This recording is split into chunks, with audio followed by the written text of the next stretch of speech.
Well, folks, welcome to one more edition of Politics and Random. Egberto, Willies, your host. Thank you so kindly for being a part of the show. We are going to have a great show for you today, as usual, of course. Great weekend. Happy Labor Day. I hope you enjoyed your Labor Day. For those of you who went ahead and did that necessary protest, great for you. For those of you who are kind of still holding back, get ready to get into the game. We've got to expand. We've got to expand. We've got to expand. And you know what? We're doing it. I had a great time this Saturday at our indivisible Kingwood. What is it called? It was called the Workers Over Billionaires rally. The Workers Over Billionaires protest. It was great. We had over 75 people there. Our leader in this endeavor, Cindy Hendrickson, along with her cohort, Vicky Feedman was out there as well. It was great. Got some great interviews that I posted over at my Substack. You can pull that article. I'm going to play a couple of them today. I want to go over several subjects. I want to talk about of course, we want to talk about the rally, but we also want to talk about Medicaid is going to come home to roost sooner than many believe. But I also want to spend some time talking about our economic system, capitalism.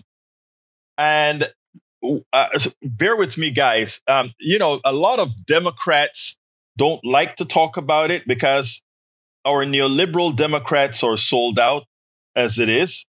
And other progressive Democrats fear it because every time they talk about capitalism, people always talk about, do you want to be Venezuela? It's as if it's either capitalism or Venezuela, Cuba, or any of these other places. It's a false equivalency. It's a lie. And I think because we have been so cowardly in addressing the issue head on, too often we assume our followers, the people who listen to us, the people who we interact with are stupid. They're not. Being ill-informed, being misinformed is not stupid. I mean, there are a lot of things in my life as I was growing up that I was misinformed about. A lot. I had to change a lot of my beliefs because they were based on junk. And as one gets educated and one opens their mind to be educated, that's exactly what happened. One gets educated. And I got to thank my lucky stars of coming over to the United States and going to what then was likely the most progressive school in Texas. That is the University of Texas, Austin, once considered the sexiest university in the country. That opened my eyes to a whole lot. A very progressive university. And we have to remember at the time that I came to Texas was still a Democratic state. But the interesting thing, it was a Democratic state where Democrats weren't really very, very progressives anyhow. So anyhow, Margaret Ryan from Shadoy, Washington, welcome aboard. Janet Taylor is in the house, as well as Kat. We've got Brittany McCormick, John A. Davis, Leah Garber, Padma Raman, Karen Amos, Arlene Fucillo, Loretta Viner is in the house. We also have on the other chat, we've got AVQ, Senor Brooklyn, New York, Mr. Rudnin, Michael Rudnin. We also have in the house Patrick Magner from Houston. Meow, Patrick. Eric Hayes from Kingwood, Atascocita. Welcome aboard. And we have Harry Denson from Missouri City, Texas. Welcome aboard. Sandra Dingler. Welcome aboard, as well as Kat. So what I want to do, folks, for you just joining in now, is I'm going to start talking about how our event here in Kingwood. And you know what I should do? I should also play a video. Well, yeah, I'll get to that. But let me go ahead and do this real quick. I should actually get to the article that I wrote. I spoke about it this morning, but I know a lot of you aren't necessarily there in the morning program. So what I want to do is I want to as well talk about that. But I've been doing this a long time. I've been protesting and hanging with both rallies and protests for a long time. We've always been trying to make a change. And I can tell you that for those who don't think it worked, we got a lot of stuff done. Even as Occupy Wall Street was not successful in staying in power, it actually changed the conversation and it forced a lot of compromises in Congress. Even as the Coffee Party, after several years of Obama pretty much kind of meandered away, it brought a whole lot of us talking to each other together. So let me just kind of read, not all that I did this morning, but read some excerpts from what I wrote that I want to come out and talk somewhat about.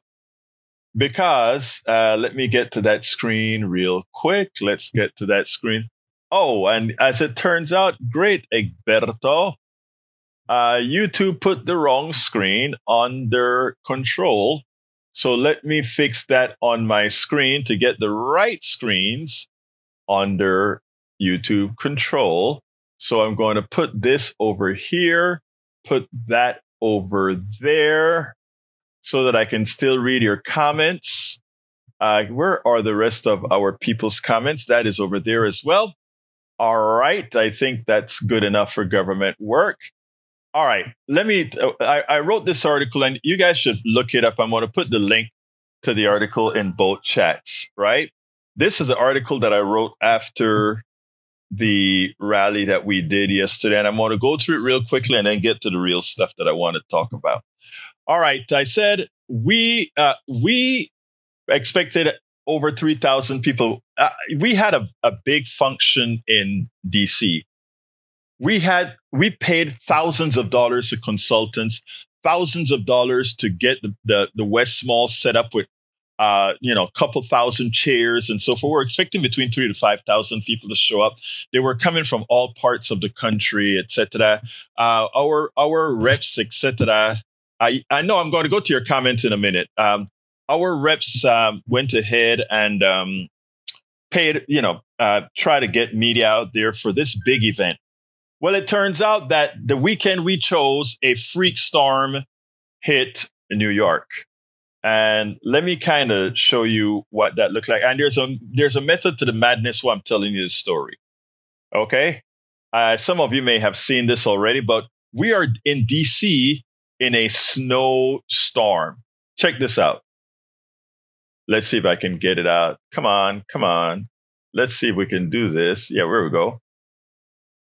We had hail, we had sleet, wind was blowing umbrellas inside out. People kept on coming. We stood out there in the rain. We froze our tails off. I could not be more proud of the leaders of Coffee Party, more proud of the members of Coffee Party. It was an incredible demonstration of not only our determination to fight for change, but believing in each other and our community, that this is something that has to last. This is what the Coffee Party is about.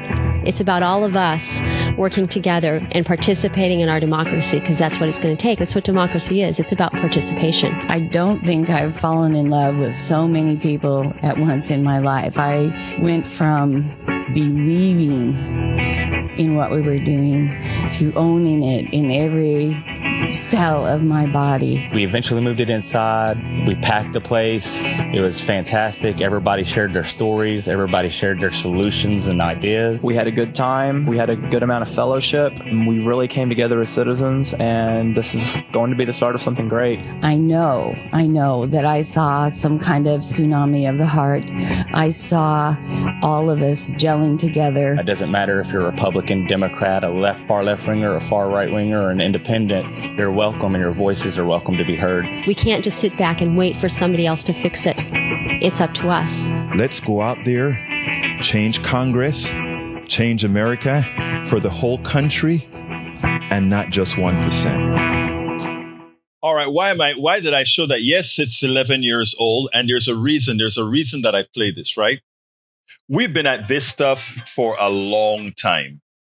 And you make some of these changes are incremental. After we brought thousands of people to DC, less than that should have come. Of course, we had more people than the Tea Party ever dreamed of happen in a location like that. And we did that through a snowstorm. And we went out there and we did it, right? It was during we were doing the Obamacare, all that good stuff was going on there. And we wanted to make a stand. We couldn't get media. The mainstream media, that is. The Occupy got 59 days worth of media. But because they could get them to look rowdy and they could promote that kind of a message. That's what they did. So we were able to do all these things. Now, what we have currently that is somewhat different. When we did Coffee Party, we had big events. We had that, and this was one of our culminating events, a big event. And then we'll have coffee shop work, etc. Couldn't get any coverage. Occupy, after it got that big coverage of them kicking people out of Zuccotti Park, kicking people out of Houston's, Park, Pittsburgh, and all these other places, no more coverage. Here we continued something called Occupy Kingwood for 52 consecutive weeks. No coverage. Okay? No coverage. So, what's different now? We were hoping in all these other things that the media coverage, mainstream media coverage, would catapult us into the psyche of the American people. But you know what is better? What is better is what's occurring now. People needed big healthcare back during Obamacare. And even with Obamacare, they didn't get full satisfaction. They got some, but they didn't get all. They needed big action then. What's occurring now is that this is more organic. And media coverage can't buy it. Because everybody in Kingwood saw the what we did, and they gave the scent of approval.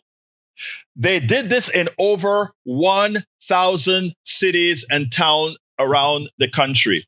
Tea Party never did that. So what you have is people changing on the inside. If you take a look at the videos that I played this morning, right?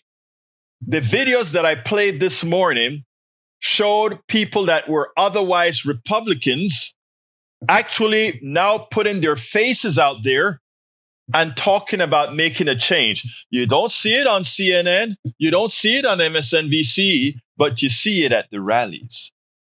You see the change coming. And one of the reasons, again, that these, even as Rachel Maddow tries to put it out there, they don't get it out there.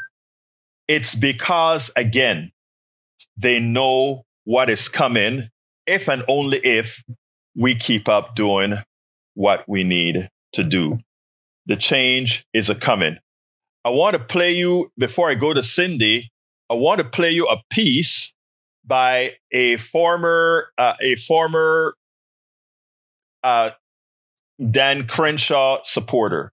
And then we'll take it on the other side. Check this out. What's your name? My name's Cliff Bowden. Cliff, talk to me. I attended the Dan Crenshaw rally. I voted for Dan, matter of fact, twice. Dan's a veteran. I am also. I was disappointed with Dan. I was angry with Dan. He never took a question. He waited and rated. He just read the script for about 50 minutes. Wouldn't answer a question. I wanted to know about NATO, what his feeling was about NATO and Ukraine, and should we have more solid backing of NATO. I wanted to know if he really feels that Ukraine started the war, as his president is telling him. Didn't answer any questions, and I'm really disappointed in Dan. And again, like you mentioned, you voted for him twice. And you went there hoping to get some answers, valid answers, and you never got any. Wrote Dan several times, got one reply, was sort of a standard answer. But as far as the specific questions I asked, he didn't entertain those questions. He just gave his scripted answer. Thank you so kindly for being out here. What's your name? My name's Cliff Bowden. Okay, so as you can see, this is not the kind of voters that we actually expect to be out there. Okay, this is the old-time Marine kind of a guy, and he's out there, and let me tell you what was ironic about this one.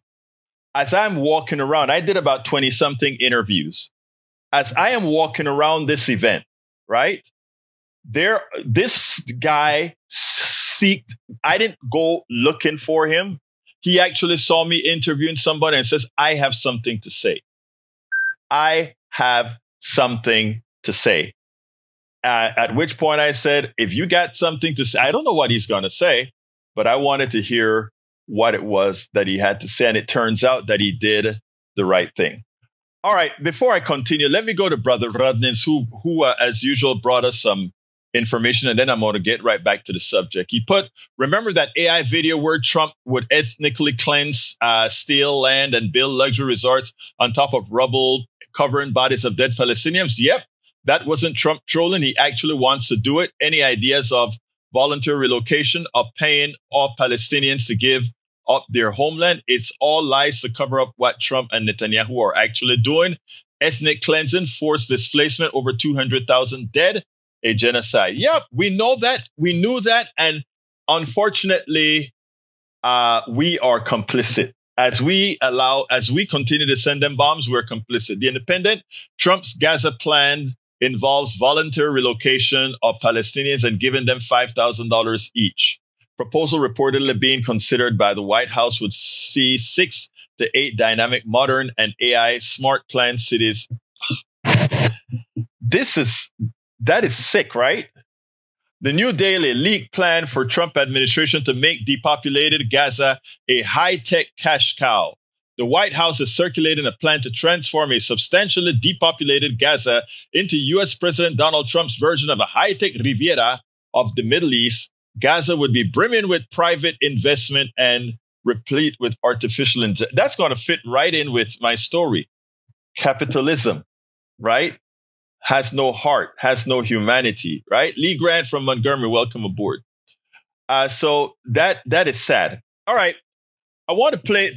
Thank you for that, Mr. Rudnin. Let me say there's another video of another Marine. This guy got blown up in he got blown up in Beirut. He also fought in Vietnam. And it's interesting because this guy as well said, you know what? I tried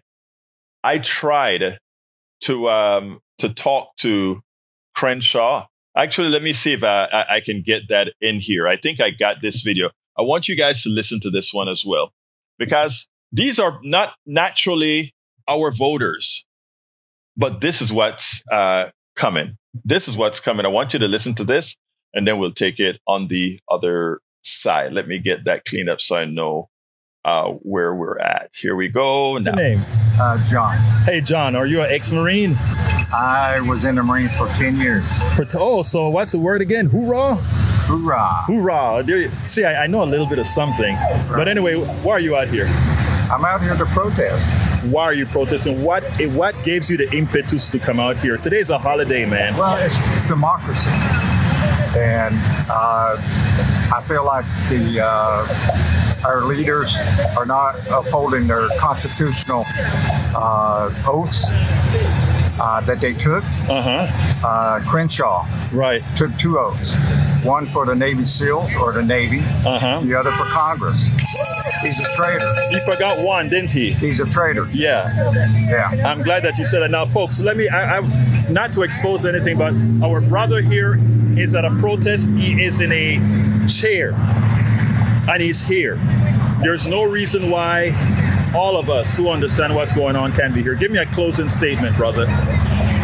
I gave my all for my country. And now it's time for us to serve you, brother. And, that's why I'm in this chair. I was one of the last Marines out of Vietnam. I was the 4th Marine off in Saigon. And then I got blown up in a barracks in Beirut. He did that on purpose. You got blown up. So tell me a little bit about that. No, I got blown up in a barracks in Beirut, Lebanon. Oh, you were back there during the Reagan time? 1983. Oh my God. Wow. So I've been in that chair ever since. Well, let me tell you, if you can be out here, there's no reason for others not to be here. Thank you for having served, all right? All right. Thank you, brother. What's your name? John. Okay, and this guy, another guy that normally goes on the right side. When I'm telling you folks that our things are changing, we have to keep the pressure up. There's no doubt. All of this can backslide. They can also work all kinds of tricks to try to get these people back.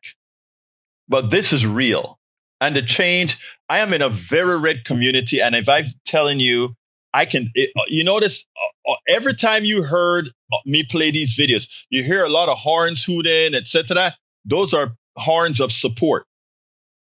The only thing during this entire time you heard was that crazy dude who raced his engine to kind of show disapproval.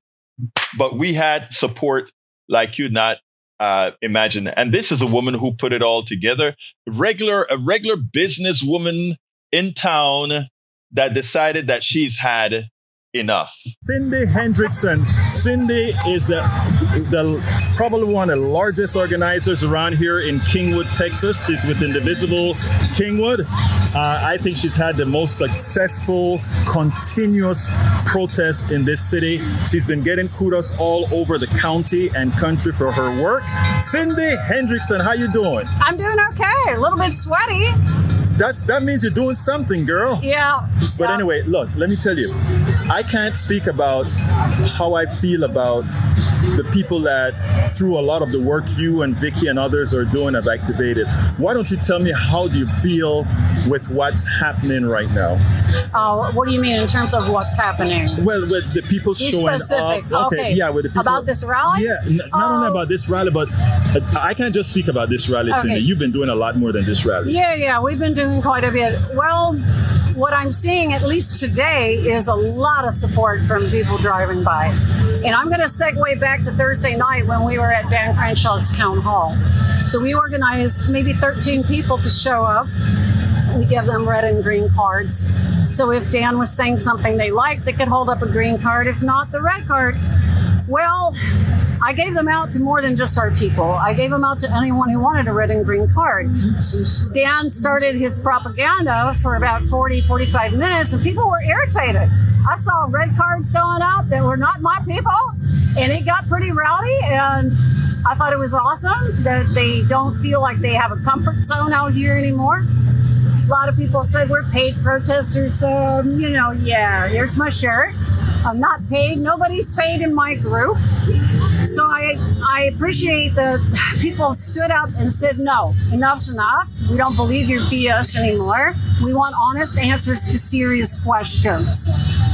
So that made me feel inspired. And I got more inspired when I saw how many people wrote about our town hall on different media platforms. That was impressive, including the Rolling Stone, which was amazing. And Jim Acosta. So it's like, okay, we're doing good work out here. I call it making good trouble. And, I do it in the spirit of John Lewis, Malcolm X, and Angela Davis. And I say, let's go. I'm tired of this. Well, I think it's impressive.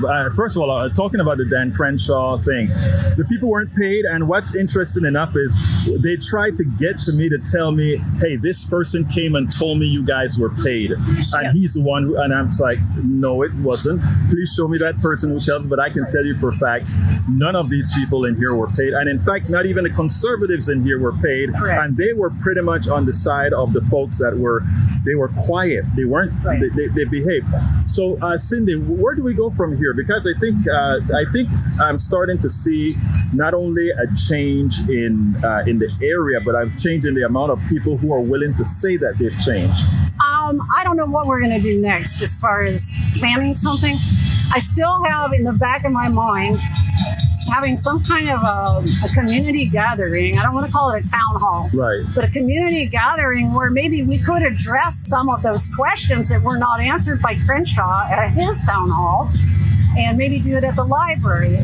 But it floats around in my head, and things change so quickly. It's like, okay, what do we do next? Sometimes we have to change gears depending on what the regime is doing. Right. Well, I think so far you've been changing gears very well.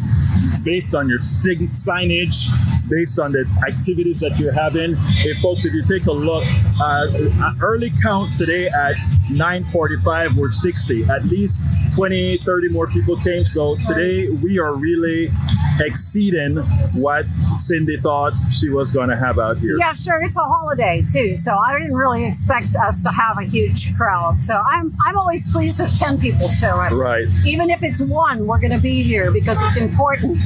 Now what we're watching is whether Trump is going to send in the National Guard / military into Chicago and some of these other cities. I'm very concerned about that because I think that he has a motive. And I think the long-range motive of the Republican Party is to cancel the elections in 2026, and I'm very concerned about that. Well, I think all of Indivisible, your group here, you are doing the part necessary to prevent that from happening. So as long as we know we have people like this out there, I'm confident we're having an election. I sure hope so. Thank you very much, Cindy. Thanks, Egberto. Cindy. All right, folks. So anyway, so that's your look. I want to read something from E2247. Let's see, the magnitude of what is happening in Gaza is so huge that it's no longer a quantitative. Oh man, he scrolled on me. It's no longer a quantitative Holocaust, but it's now a qualitative demonism threatening to destroy all moral structures our species instantiated, or exactly. I cannot disagree with that at all, Mr. E2247. Thank you for that. And folks, make sure to read the chat. E2247 has a lot of good lines in there covering the genocide that's occurred. He has kept us honest to make sure that we get some coverage of that genocide every single day. Thank you, E2247. We cannot do this without your participation at all. All right. Look, to win, there's so much occurring right now. We have military in the streets. We have the insurrection that Donald Trump is going to try to call. We have that the people are in the next couple of months, they're going to see their healthcare insurance explode. There are so many things that we are handling all at once, and that is by design. If we split up the opposition to concentrate on so much, then they think they can freeze what you're going to do. That's why we got independent media. Look, we're going to start concentrating on issue by issue by issue. The most important thing right now is to make sure these people don't get reelected, and to make sure there is an election, and to make sure we're not intimidated by anything that they do at all. That's the first thing. The other thing that we have to do, folks, is the following. We have to unabashedly educate, and not only educate, but not allow false equivalencies or be fearful of educating because false equivalencies may be used. And that's where talking about the title of my program today is so important. When I say title of my program, come on, be quiet, Egberto, second voice. When I write today, and I said that capitalism is not only, it actually stunts us. It stops us from doing what needs to be done. It stops us, the mathematical formula that governs capitalism ensures that we cannot get stuff done. In other words, what I try to tell people, do not fear the truth that capitalism limits what we achieve. And I want to play something for you. And I kept on thinking, should I do this? Should I talk about this or not? And then I finally said, you know what? I've been telling people that they need to go up unabashedly with the truth. Yes, this brother on TikTok did it, and he explained it very well. I want to add a few things to what he had to say. So what I'm going to do right now to start is I'm pulling it up as I'm speaking. That's why I'm kind of bloviating right now. I'm going to pull it up as we speak. Let's go ahead and put this on air. I want you to listen in detail to this guy, okay? And then we'll go and talk about it. People will say, capitalism is this great driver of innovation and we live in the best possible world. No, this is lies. Look at the world around us. We live in a miserable world, actually.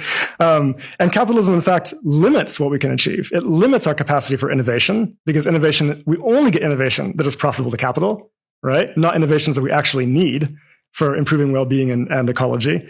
And it limits what we can actually do with our labor. We know what we need to be doing, building the houses, building the renewable energy systems, building the public transit. But we are not permitted to do those things, even though we have the capacity to do it, because we don't have control over our productive capacities. This is crazy. For capital, the purpose of production is not, in fact, to meet human needs or to achieve social progress, much less any ecological goals. That's not the objective.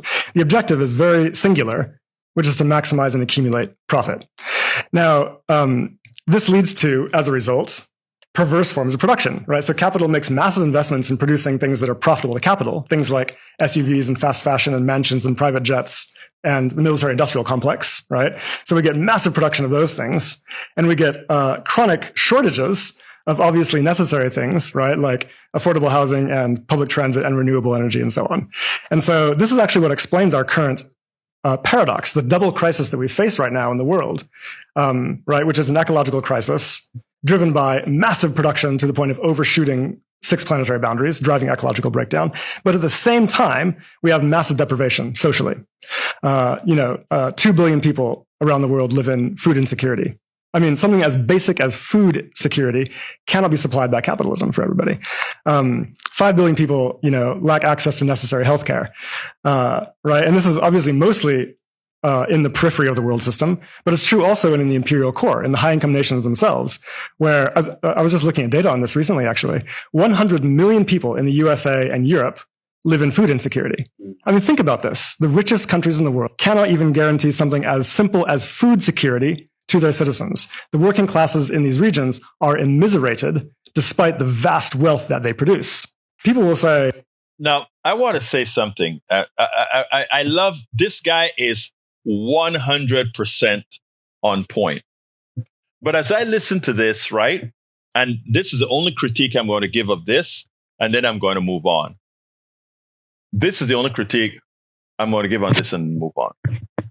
This guy, we are trying to talk to everybody, the masses, etc. And the kind of words that we use in his narrative there are things like food insecurity, etc. That sort of stuff is what I have to learn not to do. Because if I'm speaking to somebody in Timbuktu, West Virginia, food insecurity doesn't mean anything. Damn it, I'm hungry. I'm starving. People are starving. They're not food insecure. They're starving. We have to start using the graphic words and not the academic words. When we are in conferences, when I go to a conference at Netroots Nation and we sit down on a panel, it is okay to say, they're food insecure. We actually have to look up the marginal propensity to consume of the person. And because of that, etc. We can use those terminologies when we're sitting down in conferences. But if we want to get to the heart of America, we have to talk to them under the auspices of what they're feeling. And my brother who made this piece, excellent piece, but they're not food insecure. They're starving. They're hungry. They don't have enough food to eat to satisfy them. Those are the things that we need to talk about. All right. So now let's go into capitalism and why it is a clear and present danger. When I remember being on a panel and they had a left-wing progressive, which was myself. They had a regular moderate Democrat, a neoliberal Democrat, a conservative, and a right-wing Tea Party guy. MAGA didn't quite exist then. And we started discussing issues. And they asked, we started talking policies. And when, I don't remember how the arbitrator, the moderator was, etc., but they asked about a particular policy. And the first thing the right winger and the neoliberal talked about was, how will doing that policy affect business? And my head almost exploded. How does it affect business? You mean we only want to give child care if it doesn't materially affect business? Isn't that the wrong way around? Shouldn't we create an economic system that everybody's needs are fulfilled, and then we build businesses that can exist around a model where everybody has the bare necessities to survive? Shouldn't we do that? And these guys couldn't comprehend what that meant. To them, it's either capitalism or Venezuela, capitalism or Cuba, right? Those are false equivalencies, complete false equivalencies, right? So what is it that's wrong specifically with capitalism? He stated it perfectly, but again, in a very high-minded manner. We don't do anything. This is all you need to say. Under this current economic system, businesses don't do anything that ultimately doesn't make them a dollar and profits for the shareholders who actually do nothing. And the fallacy or the fraud within the mathematical formula that governs capitalism is as follows. Those people that do little work can continue to earn immensely from no work. I'm going to use Oprah just as an example, not because I have anything against Oprah or anything like that. She's following the system like anybody else. What does Oprah offer to society? Oprah is a great talker. She can reach down into people's lives and make them feel good, etc. That's great. Wonderful. For that, she's probably worth by now $5 billion or so, between $3 and $5 billion. Okay. Now, how was she able to do that? She was able to do that because over a century ago, somebody figured out how to take lens and put it onto something that made a TV. Somebody figured out how to transmit signals over the air. Somebody figured out how to create pictures. Somebody figured out all these things. All these engineers and chemists and scientists created all these tools that allow Oprah to sit in front of a camera and make $5 billion. Because that is what made her $5 billion. None of that money was spread to the millions of people. Well, I should say the thousands of people whose past knowledge created all the instruments that actually gave her that. I'm going to pause to answer John, but I need to finish this conversation. Come on in, John. Yeah, I wanted to say that, what she used is merchandising, and she used advertising, and advertising essentially is a manipulation of the psyche of people, and she offers them a lifestyle, that is based on just individual consumption without really, getting into anything, real critique of what's going on in America politically and socially and the ills of this society. So it's an escape for a lot of people. Yeah, I agree. I agree with that. Thank you very much for that, John. I appreciate you. I want to finish the conversation, yep. So hear me out on the other side. Thank you. John is absolutely correct. She flavors stuff, and that's what she gives people. Now, here is, and by the way, I am not picking on Oprah. This applies to Bill Gates. This applies to everybody else. But I wanted to show that this wasn't some sort of a technology envy or anything like that. That's why I used Oprah. Okay? So now, all the people that created what made Oprah able to profit from these things, they get nothing. They got a salary and it's all over. At the same time, though, we have the corporatocracy saying that greed is good, profit is necessary for us to have innovation to create these things. And if we were to get rid of that sort of model that we have right now, that somehow innovation would stop. It's a lie. How do we know it's a lie? Because the people that create TVs and mixers and hot combs and all these things still are creating all these products. The only difference in this system is that the money made on these products are not from the people who create them, but from the people who create instruments to sell them. That's our economic model. And that economic model puts everybody in poverty ultimately. Why? Because if those people, if Oprah's money and all these other wealthy people's money can grow at a much faster rate than the economy and everybody else, eventually everybody turns out working as slaves, paid slaves, but slaves. Why? Because all you're doing is working to enrich somebody else. So let me give an example of how bad the system is. What the brother said in the TikTok was the following. He said, the problem with capitalism is it only builds things that makes profit on capital, that appreciates capital. Okay? That, let's see, Michael, if you want to make the argument that some billionaires are worse than others, since you chose Oprah to discuss instead of much, much worse, you won't get any arguments from me other than billionaires should not exist. No, billionaires should not exist at all. Period. They haven't earned it. They have not earned it.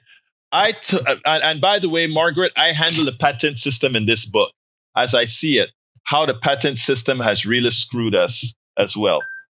But here's the thing, right? Now, what the brother said in the video is that capitalism only builds things that, again, appreciate capital at the fastest possible rate for the shareholders. Let's give a good example. We love building bombs, right? And why do we build bombs? We build and create wars. Why do we build that? Because, again, there's one purchaser, the United States, from most of these companies, that's always going to purchase it. So there's an incentive to build it. Now, I want you to, if we have a defense budget of over $1 trillion, imagine if we could cut that in half and give all of that into programs that feed, programs that help, programs that, there's so much more that could be done, but capitalism depends on making that profit. Let's give some other examples. We talk about the fires in California, the floods in the Midwest, right? Wait a minute. Couldn't we, and by the way, we have a lot of people that are unemployed, that are ready to work. We have a large immigrant population that we have screwed south of the border by the economic policies that have screwed their farmers and screwed them all. All these people want to come over to the United States. Wait a minute. We could make the United States a utopia because we have floods in the Midwest. We have a lot of fire in the east. We have a desert in the southwest. Wait a minute. Imagine if we started building transport of water that whenever there's an overabundance of water in one place, it can be sent to another. Whenever there is an overabundance of something in one other place, we could move these things around, right? But there's no profit in that. And there's no profit in that because it's easier to let something burn down and rebuild than it is to create a functioning society where a lot of people don't have to work as hard. After you build these canals, after you build water that can go into the desert, that makes the desert a garden of the world, there is so much that we could be doing if we didn't have capitalism as a stranglehold on what we are able to do. And when I tell people capitalism doesn't take chances, right? Because by design, it is there to do what again? To maximize the profits of the shareholders. And henceforth, they don't create anything. Look, Donald Trump is about to screw capitalism more than anybody else in the last several centuries. How? The government spends all the money on research. The NIH, the NASA, all these guys spent a lot of their money doing initial research. And after it has been proven that the research would be successful, a capitalist company comes in, buy a building or something for the school, takes the patent, and since it's a public, since they buy this public thing for cheap from the universities or the think tank or whatever, they go ahead and they sell us the drugs.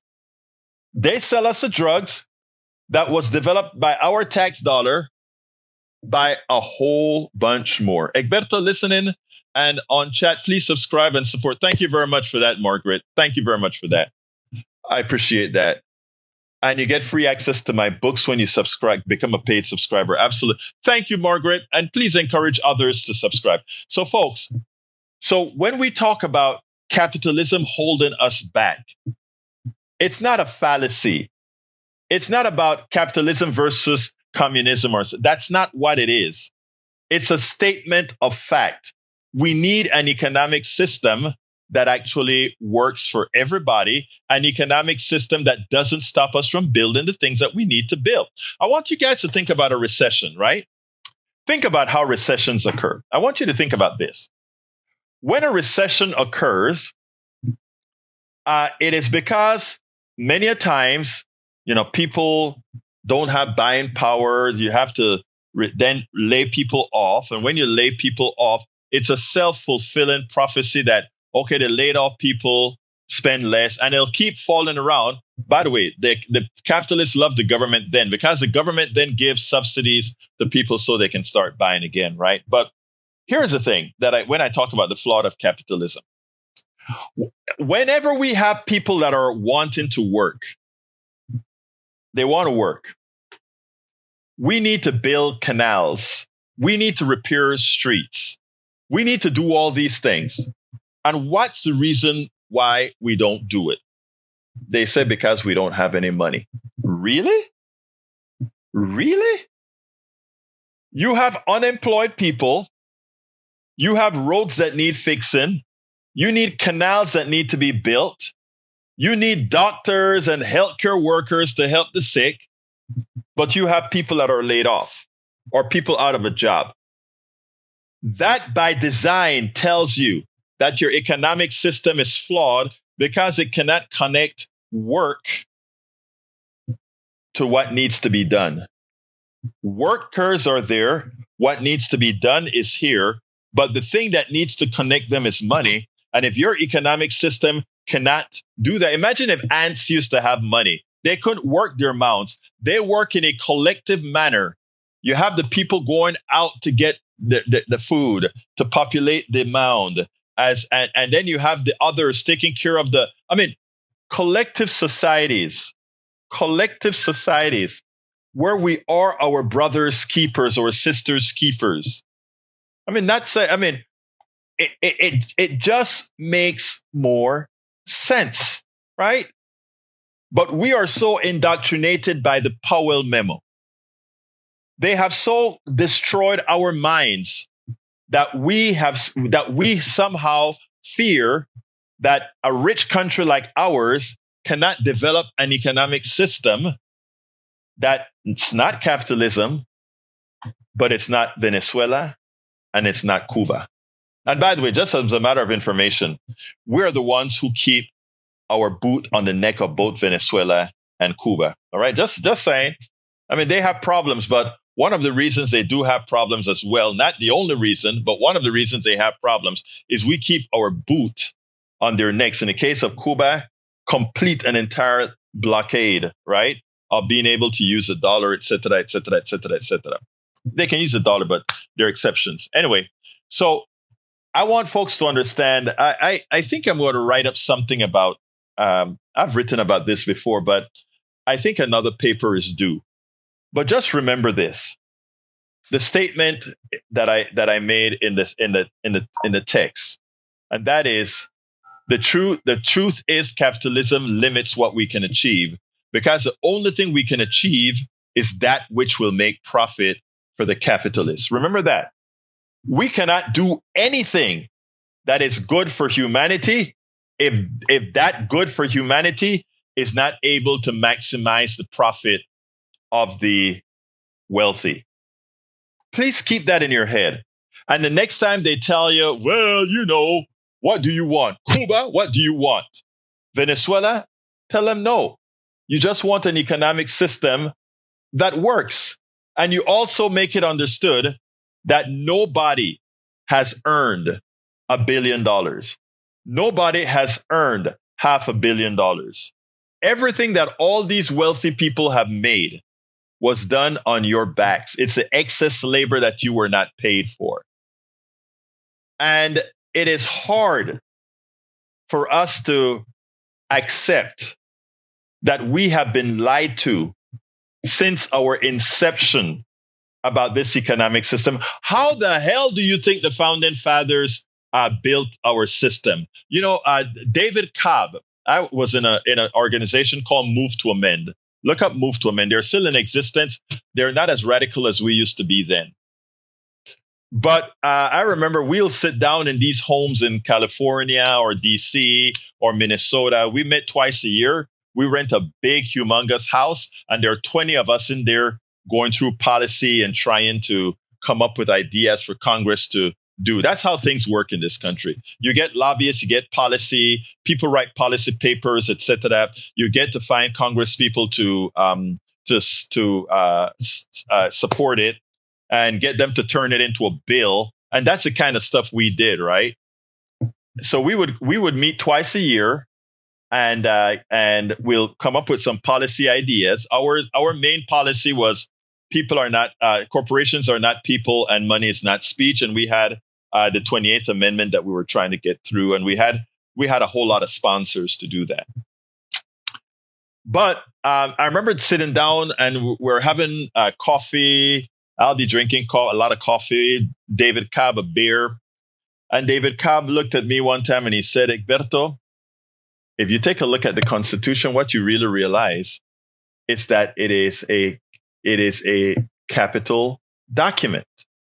It is a capital document. It's not a human rights document.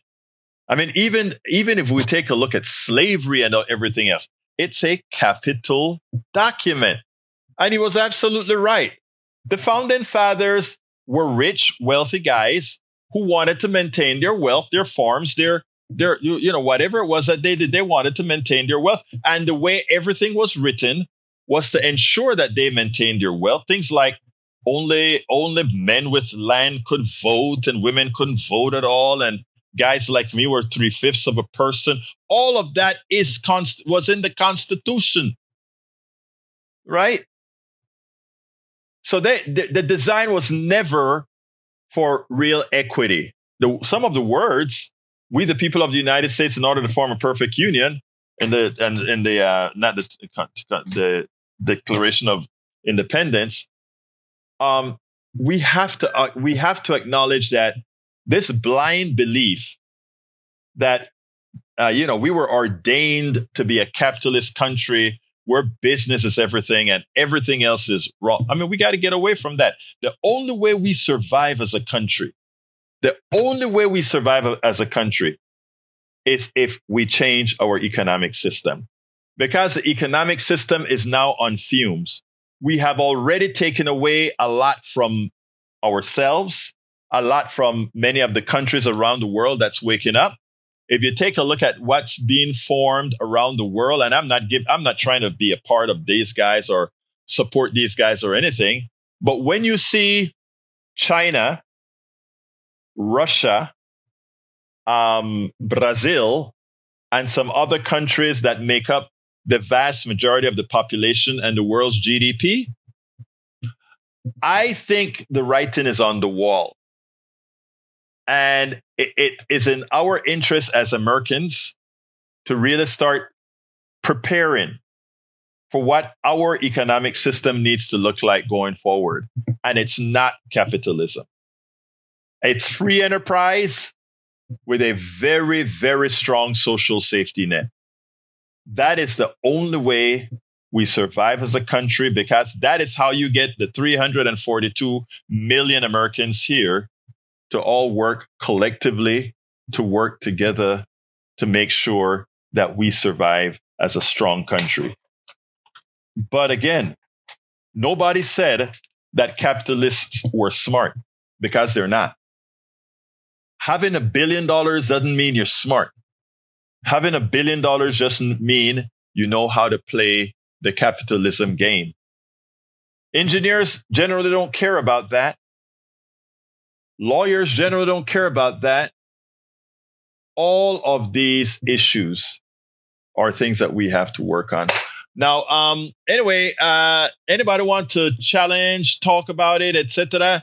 Please remember, you can reach me at info@politicsdoneright.com, info@politicsdoneright.com. Okay, folks, we're coming close to the end of the program. I want to thank you all for being here.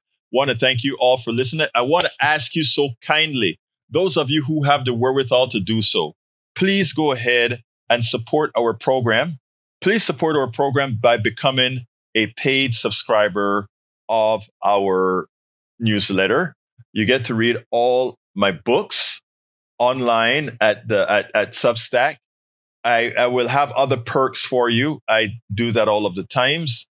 So I'm asking you kindly to please think about the amount of work that we do to make sure, and not bring you just a program, but we're out there in the field as well. We're out there taking the pulse of the country. We're out there doing what needs to get done. Please visit politicsdoneright.com/newsletter. politicsdoneright.com/newsletter to subscribe and become a paid subscriber. I just put that in both chats. politicsdoneright.com/newsletter. We simply cannot do it without you. I got to get out of here because I got to go. Today I had to take Ashley's car to the shop, and I've got to go pick Ashley up from the school.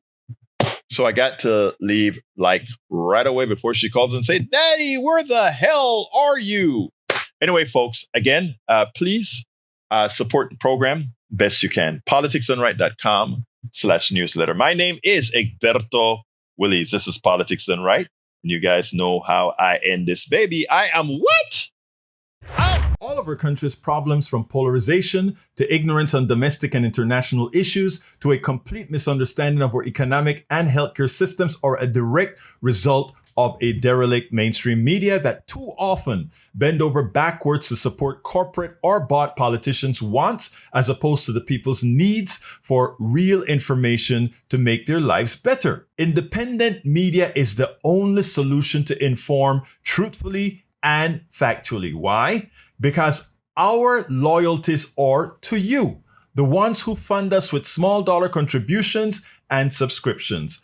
Please consider supporting our independent media platforms by subscribing to our Egberto Off the Record newsletter at politicsdoneright.com/newsletter. Again, that is politicsdoneright.com/newsletter. It's an investment that pays incalculable dividends.